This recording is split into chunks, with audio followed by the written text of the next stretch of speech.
conversation of the fall quarter. So welcome. We got started a little late this quarter because of the holiday last week. This week, we're really excited to have two conversationalists, Janette Robinson-Flint and Nevon Watts. The topic is reproductive justice, real talk and real truths. We hope you find that an edifying experience. We want to make this as conversational as possible. After the first half hour, when Jan and Nevon will be in conversation with one another, then we'll open it up for your questions, your comments, to further enrich this conversation. We encourage you, if at all possible, to put your questions and comments in the chat, and we'll be monitoring those, and then we'll call on you to bring your question or your comment into the conversation. We also ask that unless you have been invited to speak, keep yourself on mute. That keeps things a little less disruptive.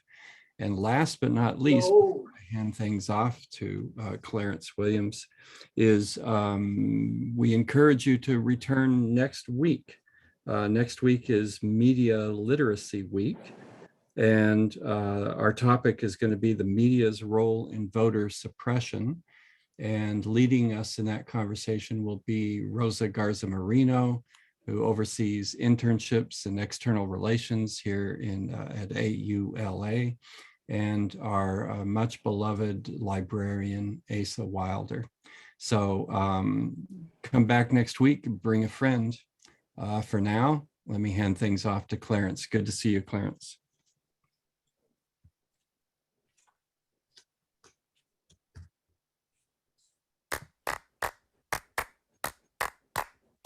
My body, we really talking about my body. My body, what to do with my body? One time, rewind, must have not heard this shit right. Mind your business, not mine. This is my body. Who are you? Hop off my back. Check your moves. I don't know you like that. All I know is I carry the world on my shoulders. And who are you? Tell me that. Oh, you don't know what you've done. Poking at a tigress that's already provoked. No, chérie, no, you don't know what you've done. Disrespected her highness, one stepping in her temple. My body, you really talking about my body? My body, what to do with my body? One time, rewind, must have not heard this shit right. Mind your business, not mine. This is my body.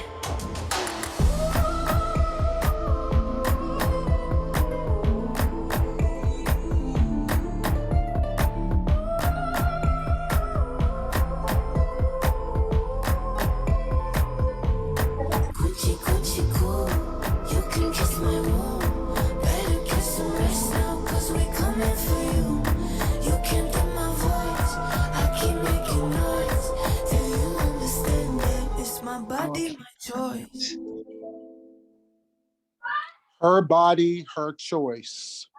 Her body, her choice. Good afternoon, I'm Clarence R. Williams. I'm the student representative on our Messy Conversations Planning Committee. Over the last few months, we've had a myriad of topics we wanted to get to, and reproductive justice was one that certainly was important to me as we explored the 1619 Project, the New York Times original version. We were centered around conversations that had to deal with Dr. Marion Sims, who was allegedly the father of gynecology, who used enslaved women to experiment with to perfect gynecological practices.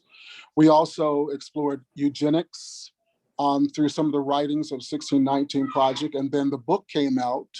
We had the pleasure of being in conversation with Linda Villarosa, where we further into exploration around women and the fact that Black women are statistically the highest in the world in terms of mortality rates to die in childbirth, to have children to die at childbirth, and to simply get gynecological proper reproductive care. So all of this happened in our discussions before the assault on Wade versus Wade.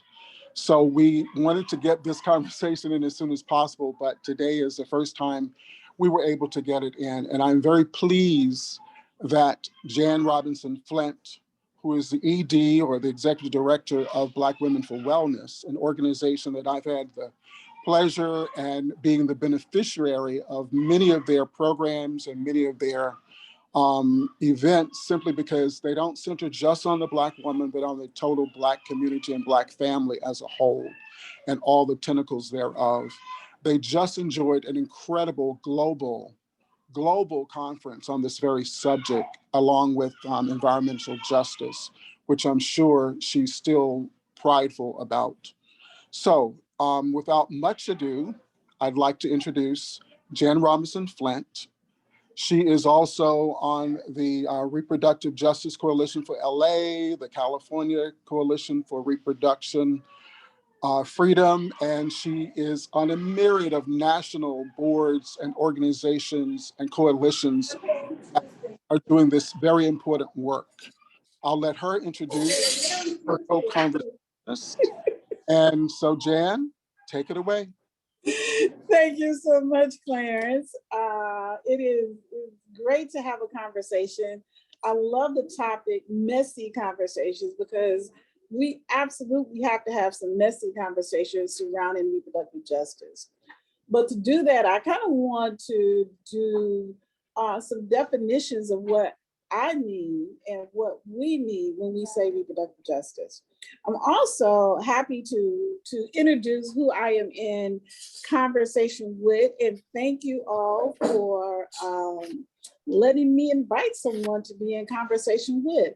What CW didn't talk about, Black Women for Wellness does a program called Bring a Brother to Breakfast. And we have had wonderful Yes, I've been events. That program many times. Thank you very much. 8 o'clock in the morning is the only thing I hated. Yeah, but we had some great conversations, some heated, some messy, all with love and all with joy. So this evening for me, because I'm here on the East Coast, I have invited Navon Watson to have this conversation and really have this conversation, bringing in that Black male perspective that we do with Bring a Brother to Breakfast, and that we actually do with Black Women for Wellness programming. When we talk about the challenges of reproductive justice, we are not living in a silo. We do not live single issue lives.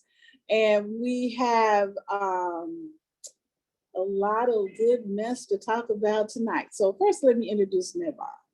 Navon is a cultural broker, organizer, behavioral health practitioner, educator, U.S. Army veteran with over 11 years in the educational arena.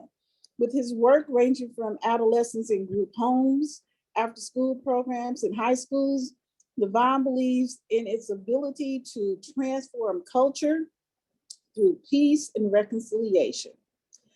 By edifying the voices of the oppressed people, much like Paulo Freire in the pedagogy of the oppressed, Navon believes that cultural workers have a responsibility to the transformation, perseverance, and sustainability of change for human rights.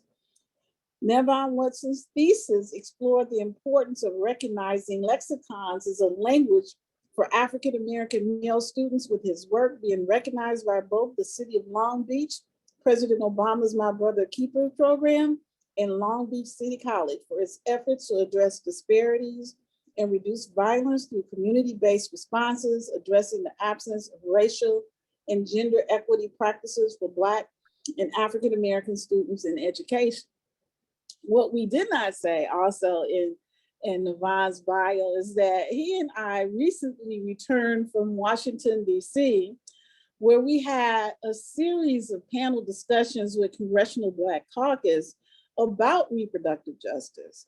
So this is something that we are all talking about right now. We're going to share some resources. We're going to share a few data points and really talk about reproductive justice, about Black male involvement, and about why and how we got to where we are now. Hello, Navine. Hi, Jen. I'm always here to have the conversation and talk and learn. Like, I always learn so much from just listening to you and everyone that I'm always in conversation with. And welcome everybody. So yeah, I'm excited. So yeah, Jen, how we need to move forward. I'm ready. Yeah, I learn a lot every time I'm in one of these conversations also. So I think first what we could do is lay some groundwork in terms of how do we define reproductive health, which is different than reproductive rights, which is different than reproductive justice. So reproductive health is actually the health care that we get if we're getting birth control, family planning, if we're getting Pap tests, if we're getting treatment for STDs or HIV. That is the healthcare services, and that's what we mean by healthcare services. Now, reproductive rights means that you have the basic human right to access those services. Now, that doesn't always happen. Sometimes it's not affordable. Reproductive rights fights for that to be affordable. Sometimes the clinic is not open when you have the time to go. Reproductive rights fights for the clinic to be open at accessible hours.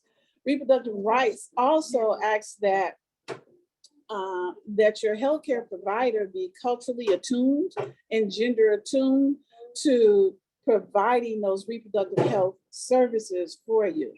Now we get to reproductive justice. Reproductive justice is intersectional.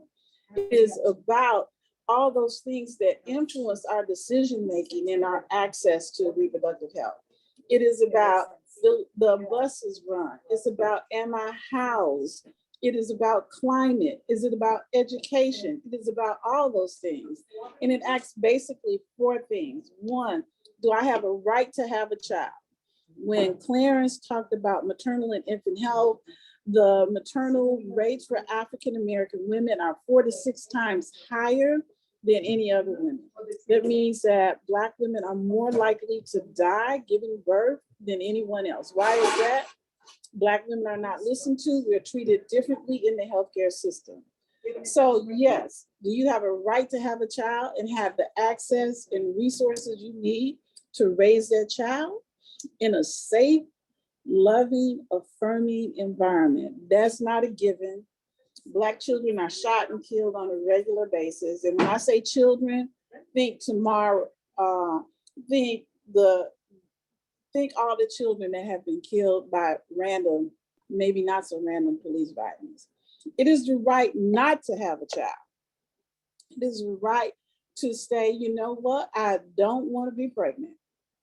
And then to have access to the services that you need to not be pregnant, whether it is a self-managed abortion or whether it is abortion that you see your provider for, right? You have a right to affordable, in your neighborhood, in your geographic zone, services to terminate a pregnancy. Right now, with this Dobbs decision that reversed Roe, we have on track 26 states, mostly in the middle of the country, that will deny or have banned abortion. It started with Texas even before the Dobbs decision. What the Dobbs decision did was it reverted Roe, that right to abortion, back to the state level, okay? And states, this is where your local election becomes so, so important. Your governors, your assembly people, your senators, all then get to make the decisions about your body in your state. So that's the third tenet. So the first tenet of reproductive justice, the right to have a child and live, the right to raise your child, the right to not have a child. And then the fourth tenet of reproductive justice in terms of the intersection is the right to sex, right? A lot of people think sex is just for procreation, but you know what? We get to have joyful sex life with people who please us. And that's part of reproductive justice also.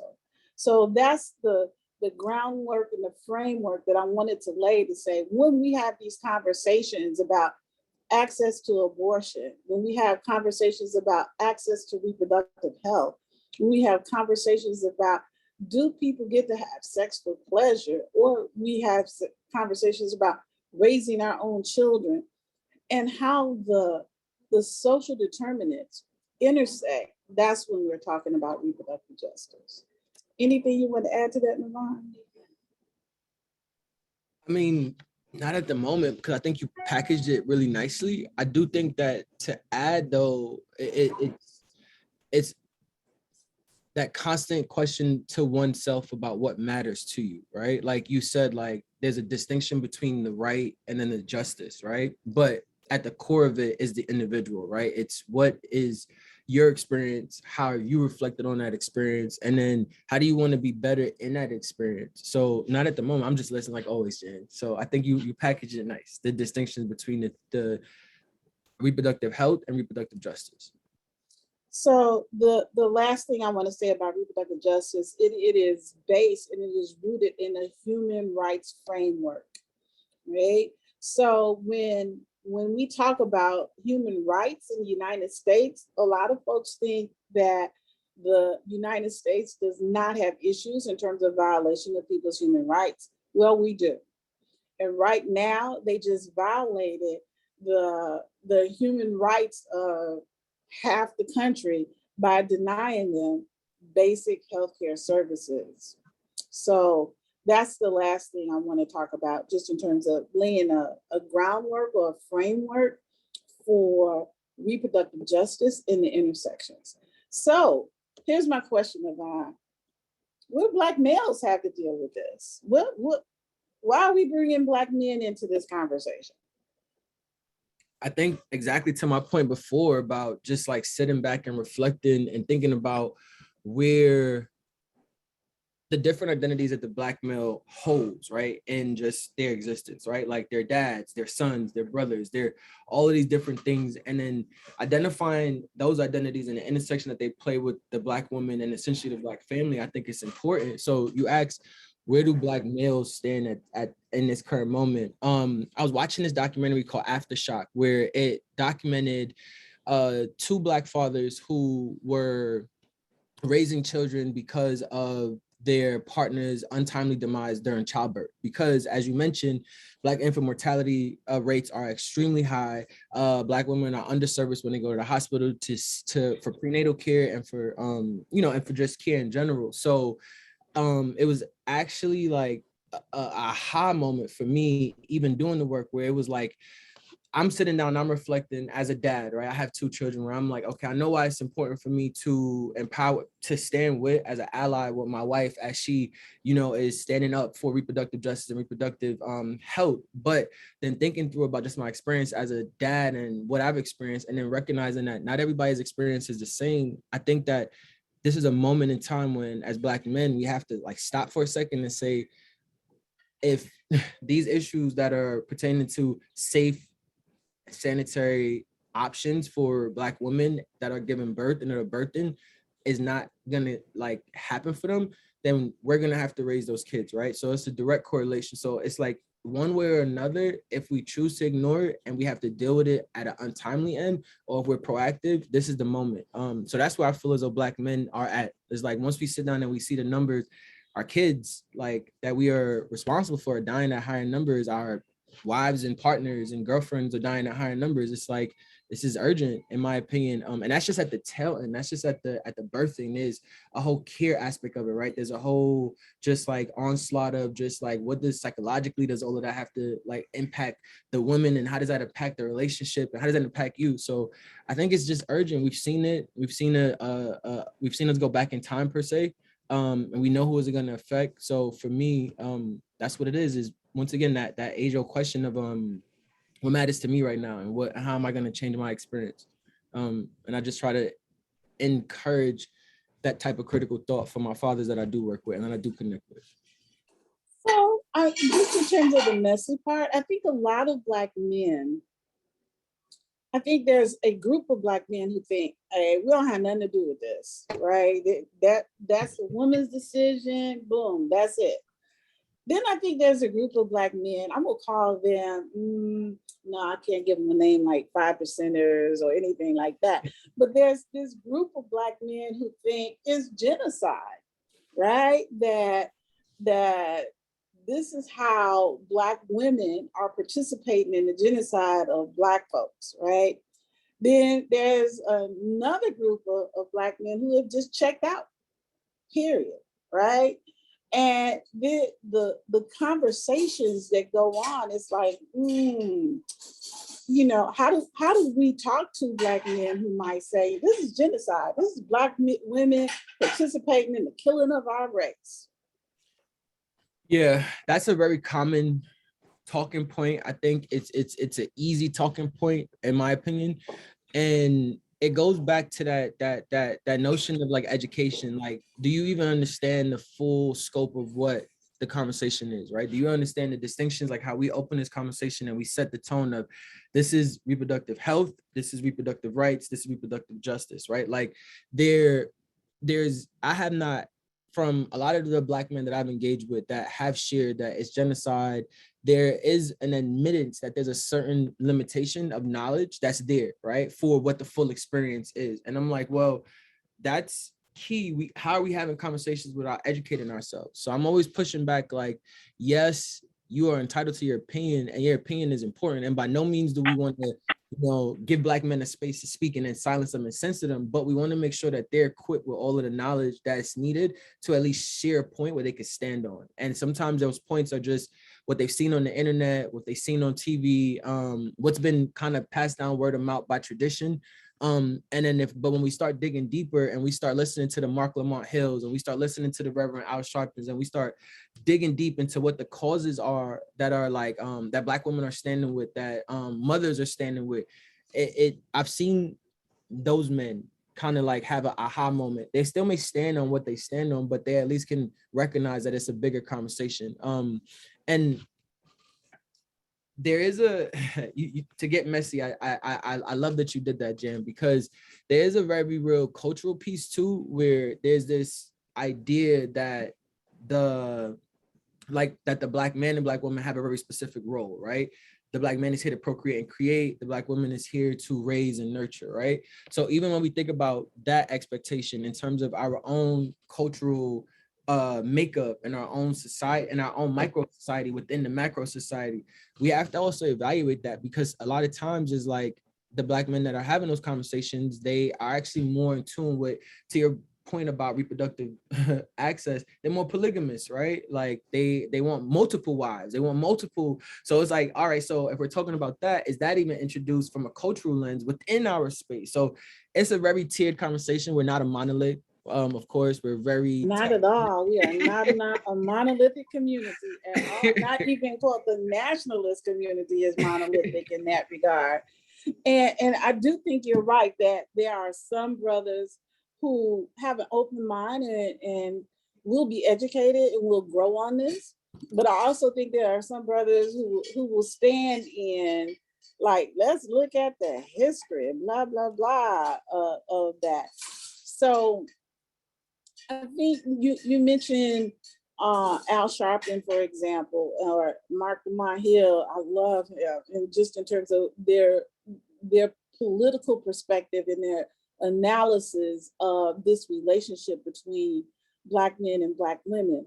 But I'm also looking at it just in terms of the group or the organization. When I look at some of the civil rights organizations, if I look at NAACP, Urban League, National Action Network, a lot of those organizations, which are led by Black men, even though there's been some changes in at least one of those organizations, and they have a frontline staff of Black women, still host a little machismo views in terms of not only how they treat women in the organization, but it's like coming late to this issue of reproductive justice. Do you think they'll get there?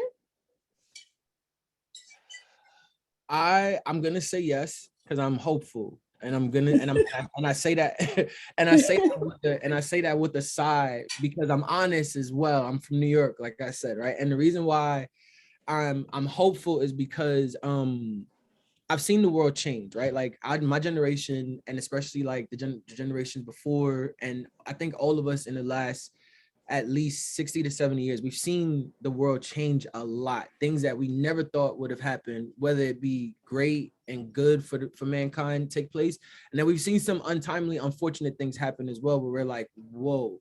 And from that perspective, I do think that there's hope to continue to foster conversation, continue to provide new examples of what, this shared governance of leadership and dialogue can look like. Because I think that's ultimately what the biggest issue is that a lot of people, Black men, Black women, men, women in general, active listening is not a real skill that's practiced. And until we get to the point where practice, exactly, until we get to a practice of active listening, because traditions and age sometimes play a role in that. That's why I sigh and I say, I see it coming. I'm hearing the conversations get more gentler, and not gentler in the sense of that you can't like, you have to be gentle with women, but gentler in the sense of more intentionality.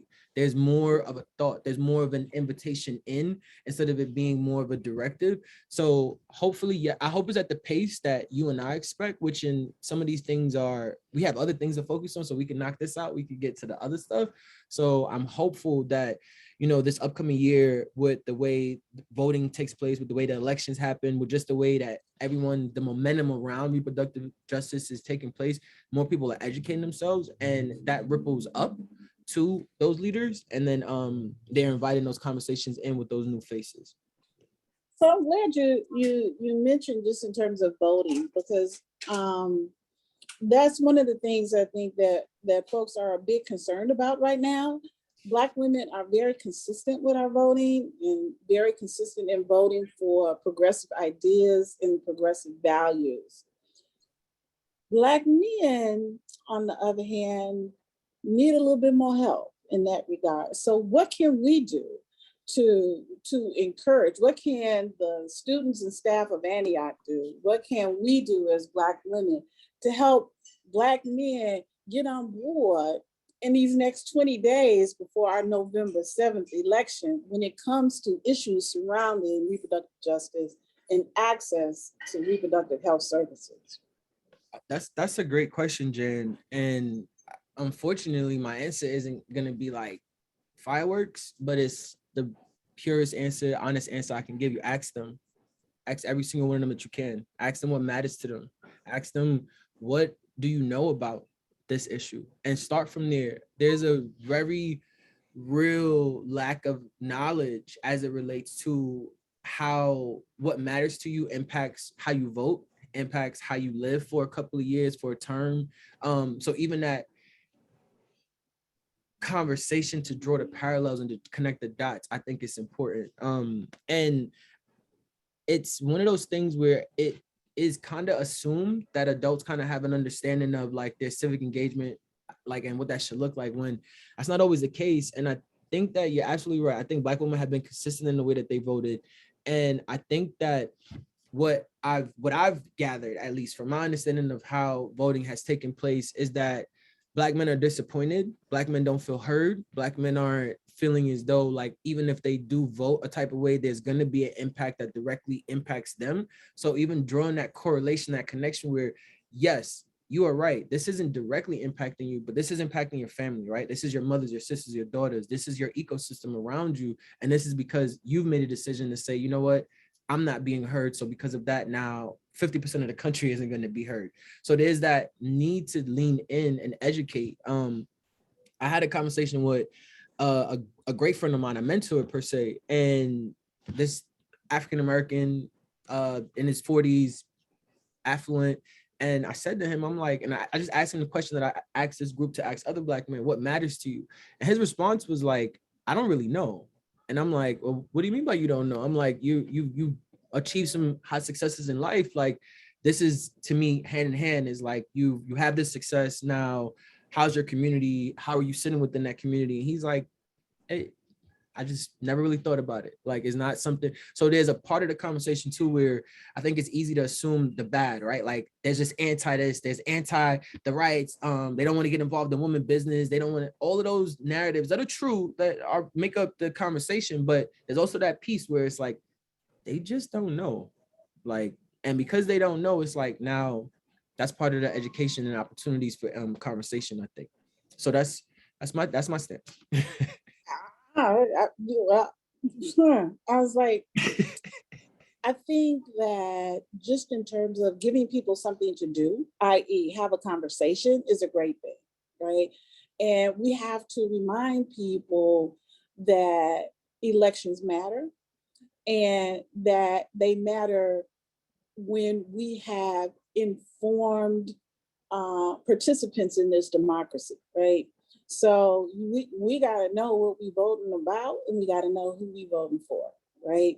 But I also have to remind folks that a lot of Black men have been disenfranchised also, not only in not feeling heard, but also in that, you know, they have issues and challenges with the law because Black men and Black people have been criminalized more so than any other group of folks, right?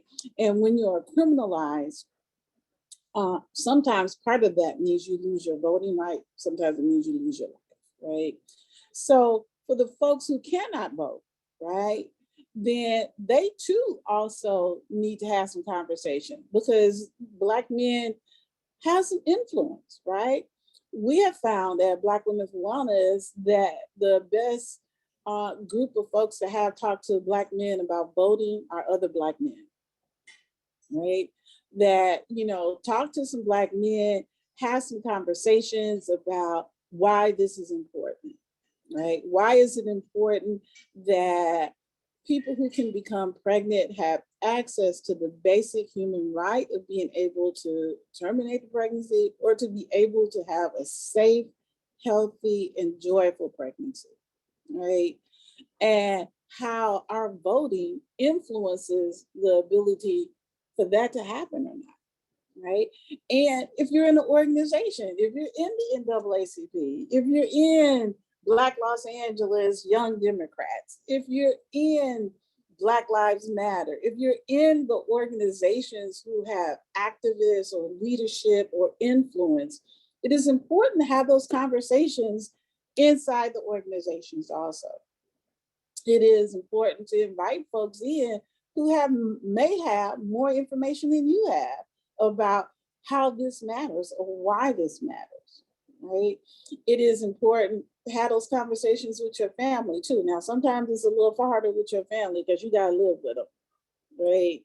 And you know, that can cause some heated dinner table conversations, but sometimes you need a little heat in your family because we are all in this together,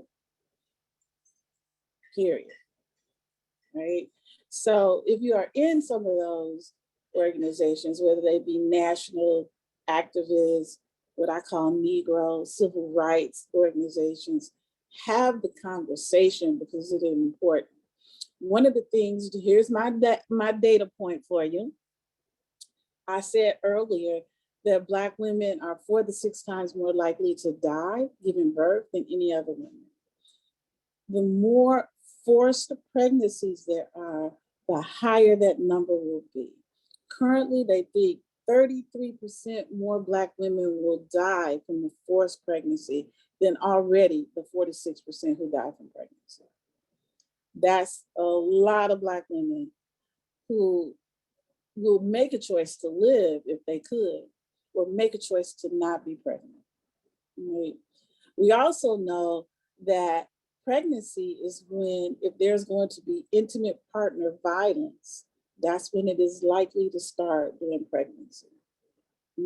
So it becomes a tool of a person who wants to be violent, right? They can turn you in as a criminal for having an abortion or even thinking about having an abortion. They can turn you in as a criminal if you have a miscarriage or a stillbirth. Right? So these decisions that lawmakers make come directly into our households like this.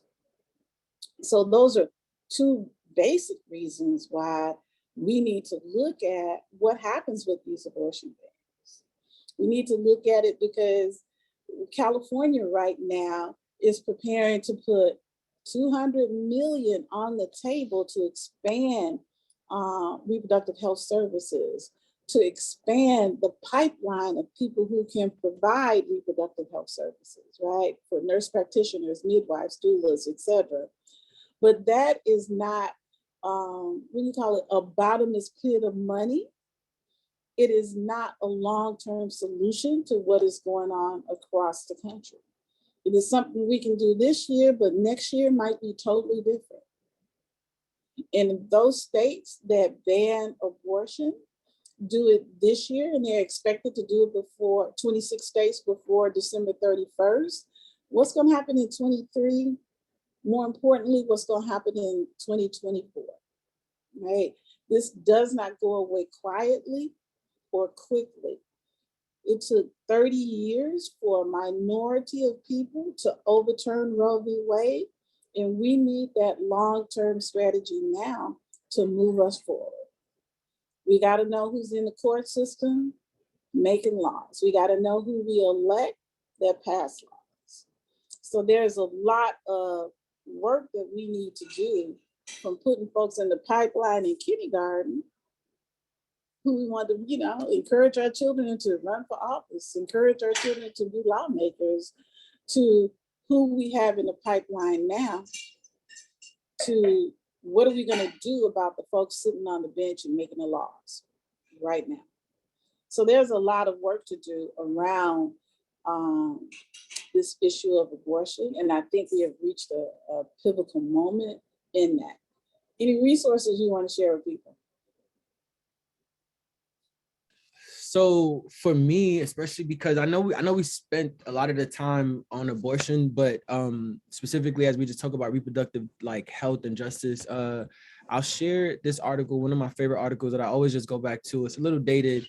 It goes back to 2010, but it's the National Health Statistics Report on fathers' involvement with their children. So what that report outlines is actually Black males' involvement in the household across different metrics across nationally in their household. And I use this as a tool to kind of start the conversations with Black men that are dads, that are that want to stand in support of this movement, because it really just shows that how to from the household, we see the benefits that they play in that space, and how can that correlate to Jan's point about how can your benefits now be translated into the voting spaces? How can that be translated into action? How can it, we know that there's been narratives that have been perpetuated, but there's constant revision and work on this. So I'll drop it in the chat for folks that just want to kind of gain an understanding about a new perspective and a new lens of how Black men are involved within the Black family, and then using that as a tool or as a medium to correlate between or to correlate for how they can get involved with the movement moving forward as it relates to reproductive justice. So I'll drop that in the chat, Jen. Okay. I think we also talked about Kimberly Crenshaw. She has a podcast called Under the Black Light, I believe, which is about this whole term of intersectionality and how this all plays into where we are now in terms of human rights in the US. Right? So that's another person we could look up, Kimberly Crenshaw, in terms of the intersectionality of reproductive justice. There's another woman, Loretta Ross, who just got a MacArthur Genius Award, which is amazing. And her book is Undivided Rights. So that's another resource people can use to look at how a human rights framework is necessary for us.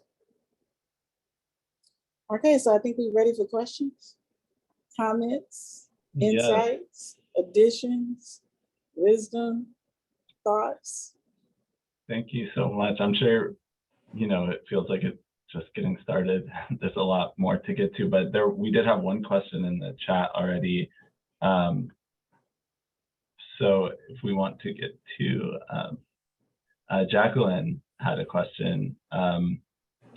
I'll bring her in if she's there. Otherwise, I can read it. Right. But Jacqueline, did you want to bring your question in? Hi. I'm sorry, not feeling 100%, but I appreciate the conversation and what we're discussing as far as getting it out there so that people understand the difference. I think because sometimes it feels like we're not as specific, that it does go with through the wash. It doesn't get completely understood or addressed, and that's why I asked the numbers question, because the link that you put in, I'm always on that same site pulling information for reports, and when you see a graph of the mortality, the amount of actual mortality in the United States based on 100,000, how many are dying and per 100,000 people, and you see those numbers on this chart that are way up here in the air, and then you see our population of the United States is down here, that it puts a greater emphasis on what's actually happening. To think that, for instance, there's 55% of mortality or death for a Black woman in childbearing, but then we only make up 13, 16, whatever the number is of the population. That's a lot. That is something that needs to be discussed more often in the specifics of making the change. So I was wondering if you could address that, because why are we so vague with the numbers, especially when it could adjust our perspectives, and it could also adjust how we tackle these things. Because if people don't understand going to the polls and they don't understand the issue and they don't see those numbers, it makes it hard to understand what we're actually impacting. So I'm not sure if I understood your question, but I'm going to attempt to answer some of it anyway, right? There is a coalition. It's called, the acronym is AIMCAT, African American Maternal and Infant and Maternal Mortality Community Action Team. Right? And they have one for each spa in Los Angeles County. Right? So Los Angeles County is divided into 8 spas or service planning areas. And they have an African American Infant and Maternal Mortality Community Action Team for each one of those areas. The community action team is made up of community members. It's made up of service providers, doulas, midwives, nurse practitioners, and it's made up of county officials. Their sole purpose is to address African American maternal and infant mortality. How do we change that number? How do we eliminate that health disparity? So this is part of a 5-year plan in Los Angeles County. You can go to Black Families, and I had to make sure I get the correct website, but that's the website of AIMCAT. And if you can't find it there, you can check in with me about that. So I'm not a person who uses numbers a whole lot. And I say that, and I actually Navon not to use a whole lot of numbers, because we always find exceptions to the numbers. And that is, to me, like the wonderful, fabulous thing about Black folks is, like, if we say 1 out of 3, this happens to, we be like, I know 3 people that it happened to, or I don't know nobody that happened to. And people kind of create an exceptionalism if you tell them what the numbers are, but the numbers are horrific, right? If I look at infant mortality, it's horrific. If I look at maternal mortality, it's even more so.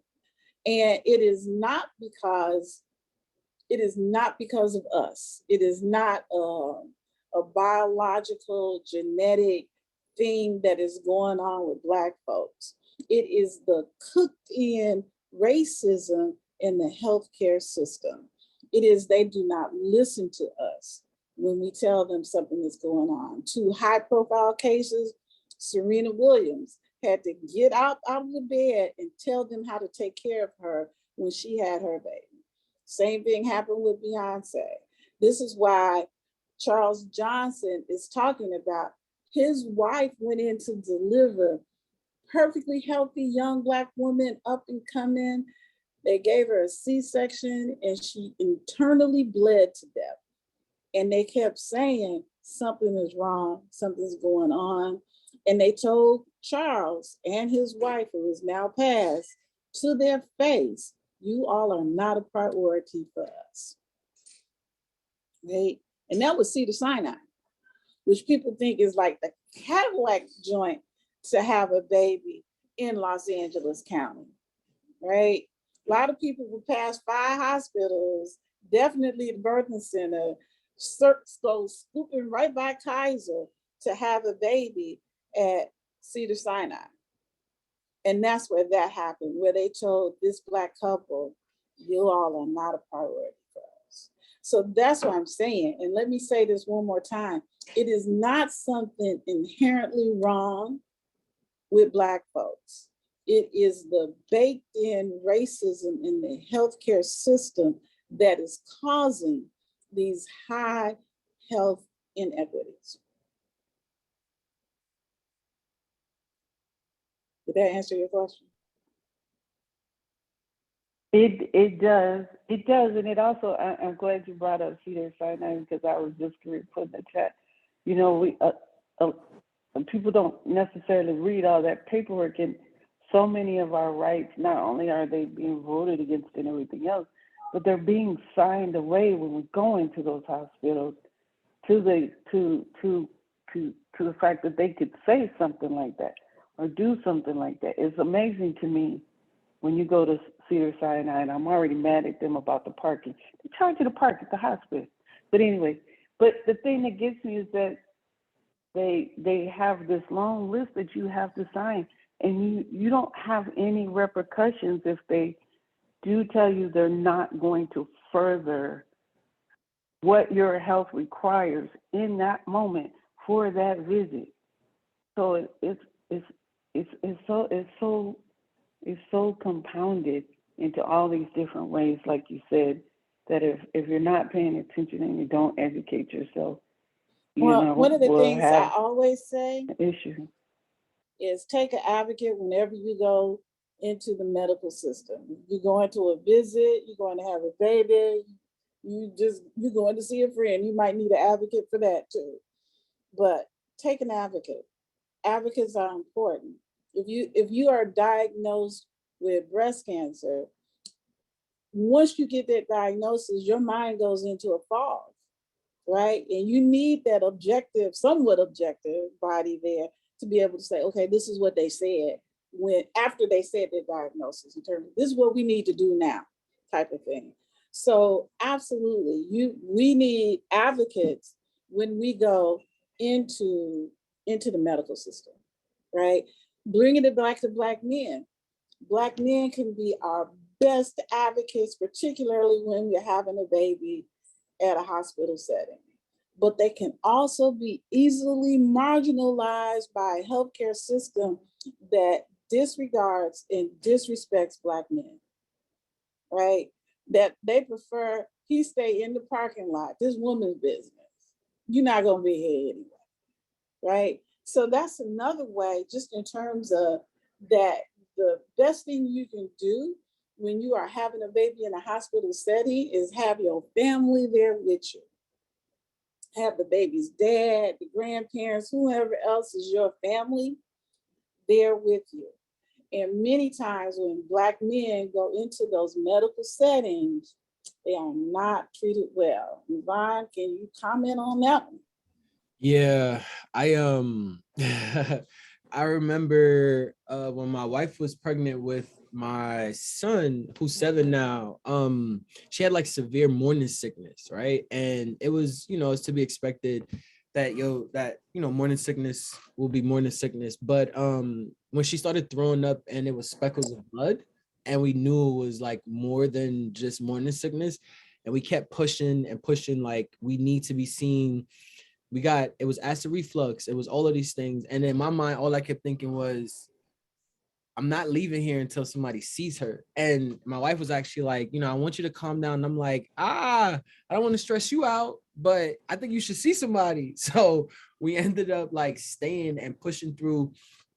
And unfortunately, we had to get discharged from that hospital, and we went to another facility around the corner, and we literally got seen there. And the doctor did say like, oh, she's severely dehydrated. We need to get her on some fluids. We need to assign her bed rest. There was a whole method of approach that needed to be activated on, versus in one hospital, it was just like, she's fine. It's just morning sickness. When it's like, she's not though. So it's not always comfortable being that the voice, but I mean, the alternative is that your child and your partner succumbs to a medical condition that could have been prevented. So that was, I've had issues where I've told doctors that they needed to wash their hands and do certain things that I just thought were standard. And it was like, well, we know what we're doing. And I'm like, well, respectfully, this is my family and I want the best for them. And I'm not going to stop until they get that. So I'm just not gonna not say something. And a lot of times people will be like, it's okay, and it's not okay all of the time. So I've had my unique experiences, and I always encourage people to speak up and get the care that you deserve, for sure.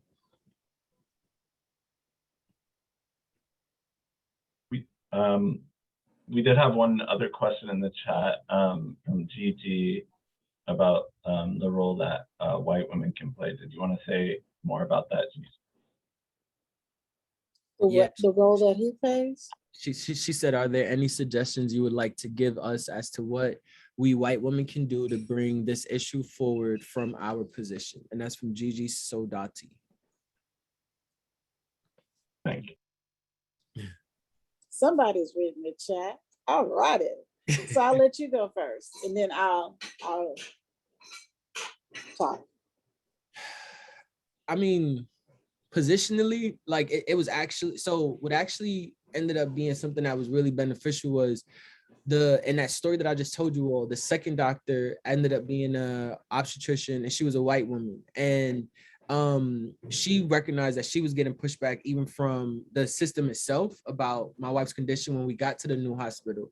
And she used not only her position as a doctor, but she's made it crystal clear, like, I know as a white woman, I wouldn't have to deal with these things. So I think sometimes saying that and naming it in support and allyship will go a lot further of recognizing those racial disparities, and then not just being something that is a person's attitude or what they themselves could just be, over emotionalized. And it's actually like, no, we know what a disparity looks like. Like if someone is hunched over in pain and no one is giving them assistance, and we're in a medical facility, and everyone's just like, oh, they're losing their mind, when you've sat in similar situations. I think just asking the question and posing it.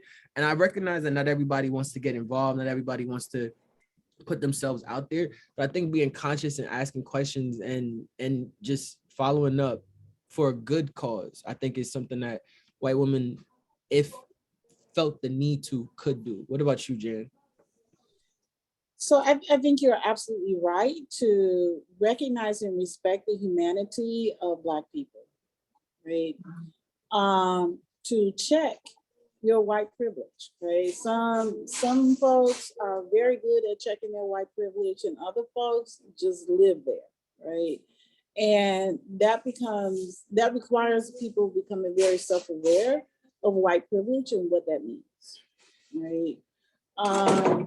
Another, just in terms, we talked about voting, follow the lead of Black women, just in terms of what we are talking about in terms of human rights and values, et cetera, is a good thing. If we're talking in a medical setting, then is listen, right? Active listening. And we talked about active listening being a practice. It's something that you have to do on a regular and consistent basis, and check back with folks. Did I hear you correctly? So active listening is important, and then setting aside ego to get people taken care of. Yeah, I appreciate it. Okay. Can you hear me? No. I can Oh. hear you. No.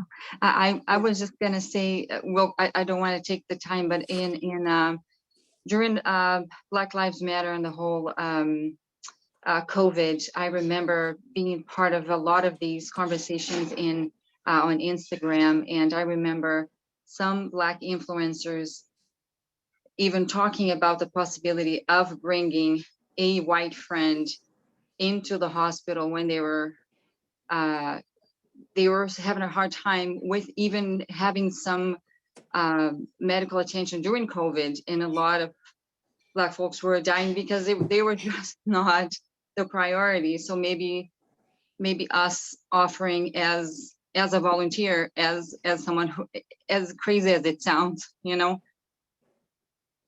I think that we learned a great many lessons during COVID about the racism that is baked into this medical system, right? And to put oneself in the way, right, to call it out or call attention to it is a brave and courageous thing to do. But we absolutely need more brave and courageous people who are willing to call out white nationalism when they see it happen, who are willing to call out racism when they see it happen, and not be quiet about it or tell you 2 days or 2 hours later, like, yeah, I saw that, but you didn't say anything at the time, right? So it is always good to speak out, right? And it feels like that's what we have to do. Currently in Los Angeles, there is, this recorded conversation of 3 city council person and 1 labor person making some very racist remarks, but even more importantly, doing some very power grabbing, disenfranchising things, right? And so the call now is for their resignation. So Ron Herrera resigned, Nuri Martinez resigned, but De Leon and Cedillo don't seem to think it's necessary for them to do that. Calling for that resignation, calling out the racism is important. And that's important today, not 2 years from now.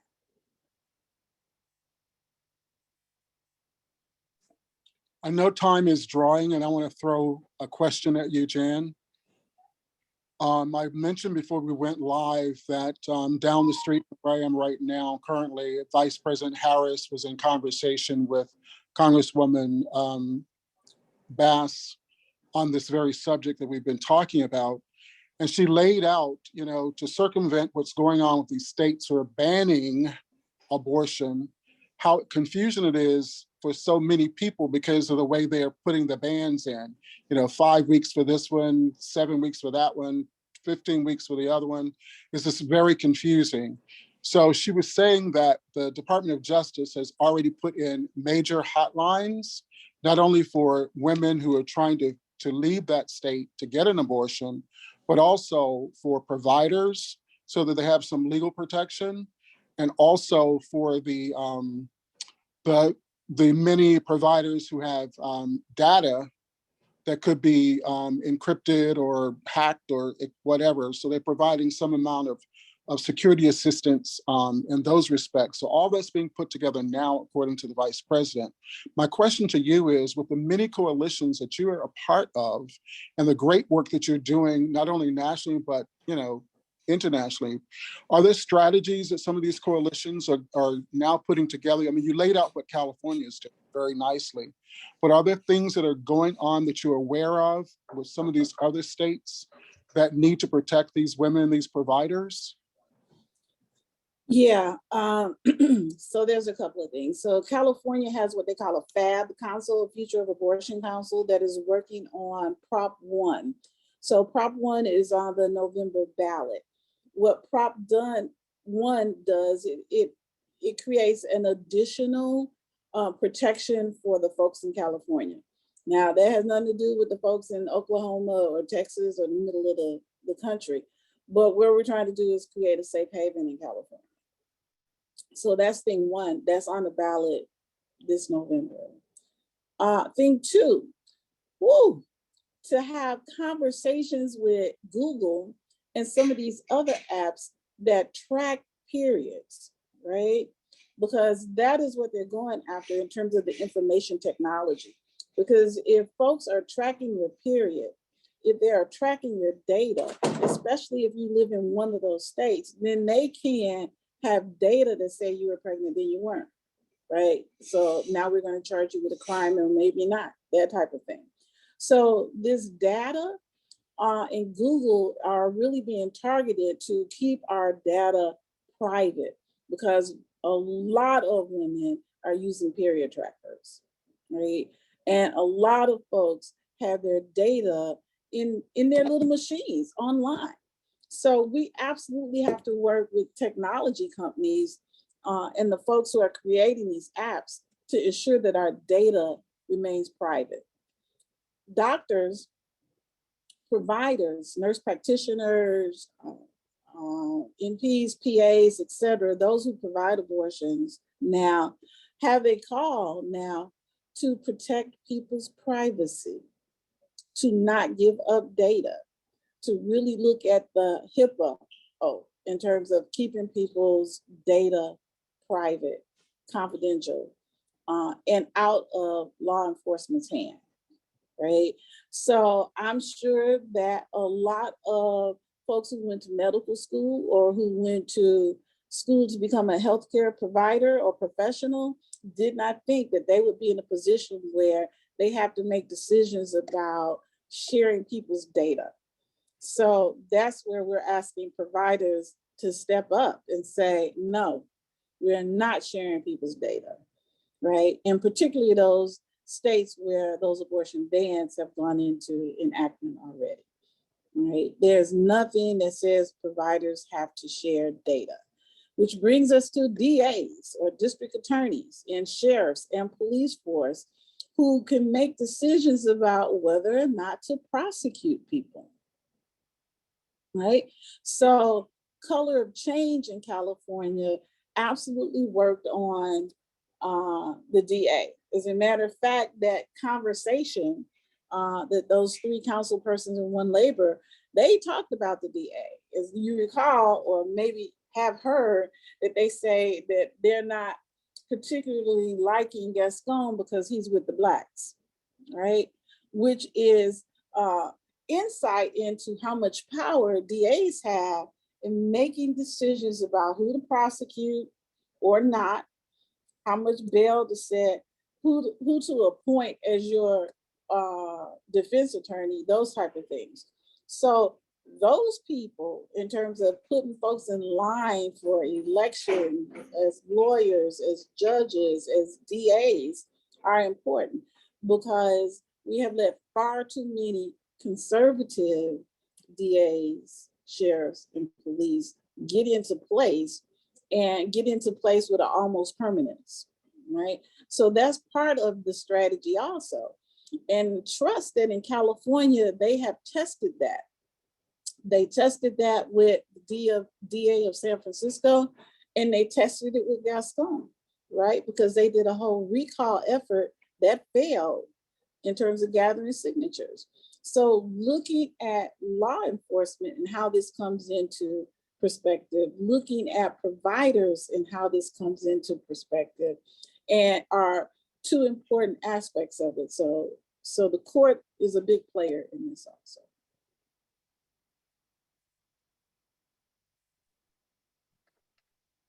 I was wondering if you would speak on the dilemmas that are facing these medical schools in states where they've shut this down, and they're talking about the right, trying to stop any education around reproductive rights and reproductive issues for medical providers. And I just wonder, are our schools recruiting, sorry about the barking, are schools recruiting more Black and brown students for medical school, do you know? Or Are we needing to come at this from a lot of different angles?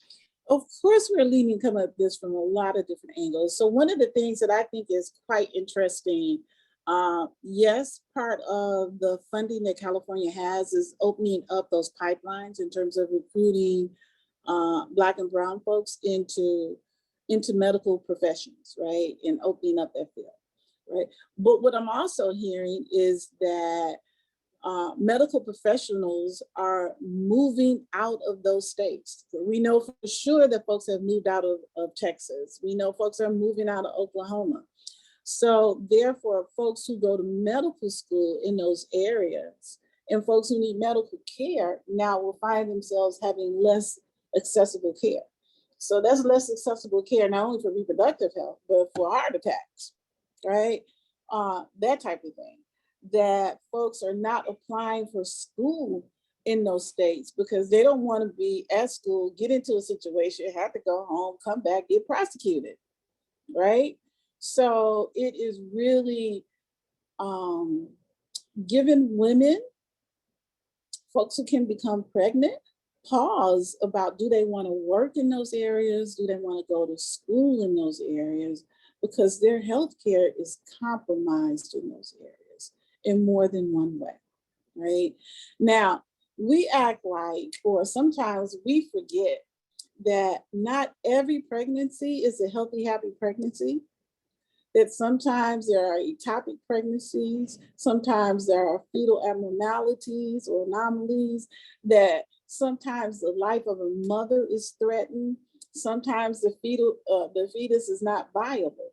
Well, if doctors, medical providers, et cetera, are not trained in how to treat that, then we got a situation. We got a situation that endangers the lives of mothers or birthing people, right? Because they don't know how to handle it. They didn't get the training at school. So that's one of the things that we have to think about also. Is not every pregnancy is not a healthy, happy pregnancy, right? There are pregnancies that have issues and challenges and need medical attention. And where will they get the experience to deal with those in those states?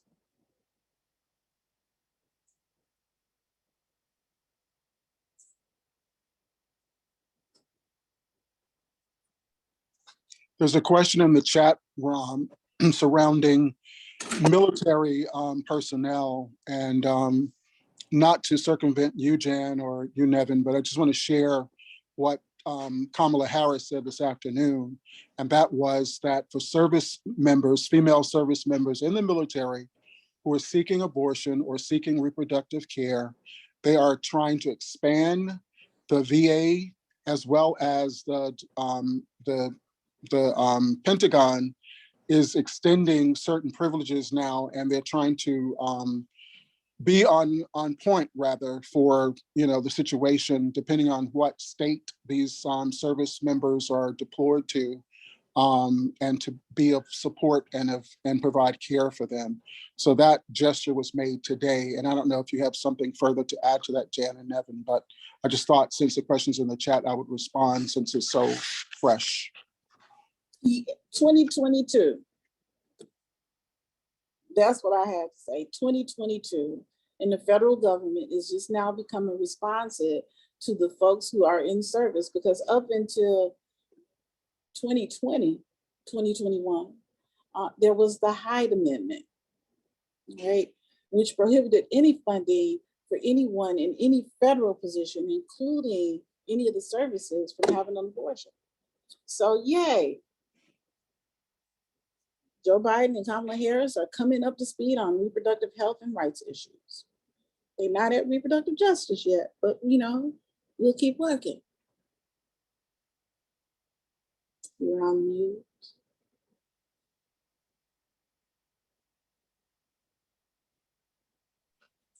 All righty. Okay. Yes, I know Jan has a hard out here. Usually we recognize when it's 5 o'clock, that's the official ending. It's now 10 after. So thank you all for sticking around, and we want to recognize that, and appreciate your time and energy. And Jan, thank you so much. And on this amazing conversation. I think, as you can see from the chat, it's generated a ton of resources, a ton of links and help that we'll put together, and really sparked a really important discussion here at Antioch. And I hope it will continue. I know it will. Thank you so much. Okay. My pleasure. Navon, thank you for joining me. Thank you for the invite, Jen. This is always super, super informative. And thank you, everyone. This was great. And Thank you, you, Jan. Clarence. Bye. So much. Okay.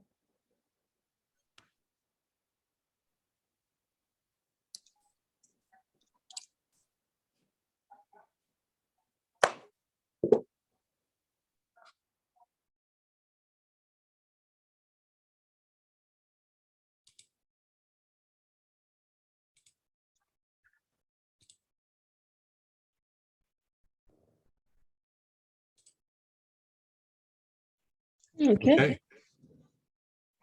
Wow, she was fantastic. Thank you to Clarence and Elaine for all the work that you did to bring her in.